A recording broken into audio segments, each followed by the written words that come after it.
अल्लाहु अल्लाहु अल्लाहु अल्लाह अल्लाहु अल्लाहु अल्लाहु अल्लाह अल्लाहु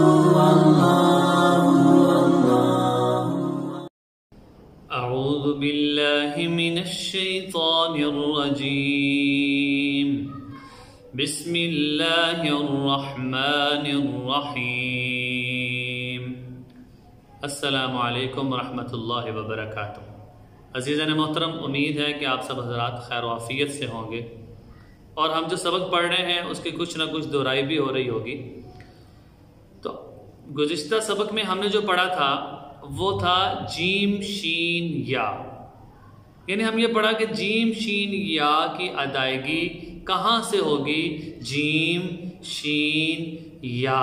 तो हमने ये पढ़ा था कि इसका जो मखरज है कि ये कहाँ से अदा होने हैं कि ज़ुबान का दरमियानी हिस्सा और उसके बिलमुकाबिल ऊपर का जो ताल्लु है इससे ये तीन हरूफ जीम शीन या, ये तीन हरूफ इससे अदा होते हैं। इसी तरह आज हम पढ़ेंगे ज़ौद का मखरज। ज़ौद का मखरज अगरचे बहुत मुश्किल मखरज है, इसकी अदायगी में बहुत गलती भी होती है और इसके अदा करना बहुत मुश्किल है। यह मखरज नंबर 8 है। मखरज नंबर 8 ज़ौद का है, यानी क्या इसका मखरज है कि हाफ़ाए लिसान। हाफ़ाए लिसान कहते हैं ज़ुबान की करवट जब ये ऊपर की दाढ़ों से लगे, चाहे दाएं तरफ चाहे बाएं तरफ। आप इस चार्ट में देख सकते हैं कि ज़ुबान की जो करवट है वो या तो ऊपर की दाढ़ों के साथ लगे दाएं तरफ या बाएं तरफ, इससे ज़ौद अदा होता है। लिहाजा इसमें कुछ गलतियां हैं ज़ौद की अदायगी के वक़्त। बाद लोग इसको दाल पढ़ते हैं, वलद्दालीन, खालिस दाल पढ़ना ये भी बिल्कुल गलत होगा। इसी तरह ज़ौ पढ़ते हैं वलद्दालीन,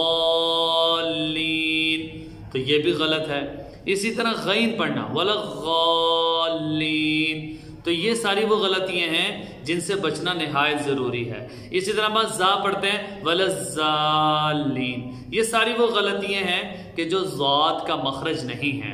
तो लिहाजा ज़ौद के मखरज को पहचानने के लिए, उसकी मश्क के लिए ज़रूरी है क्या कि हम ज़ौद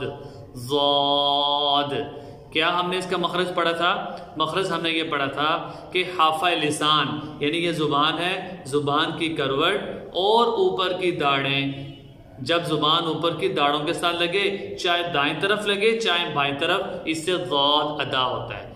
तो प्रैक्टिस के लिए हमने कहा था हम इसको साकिन करेंगे। हमजा ज़ौद ज़बर अज़, हमजा ज़ौद ज़ेर इज़, हमजा ज़ौद पेश उज़, अज़ इज़ उज़। तो जब ये साकिन हो उस वक़्त इसका सही मखरज पता चलेगा। इसी तरह ज़ौद ज़बर ज़, ज़ौद ज़ेर ज़ी, ज़ौद पेश ज़ू। अगरचे इसका मखरज मुश्किल है लेकिन प्रैक्टिस करने से, मश्क करने से इसका मखरज बहुत आसान हो जाएगा। आज के लिए इतना ही। इंशाल्लाह मिलते हैं अगली वीडियो में। अस्सलामु अलैकुम वरहमतुल्लाहि वबरकातुहू।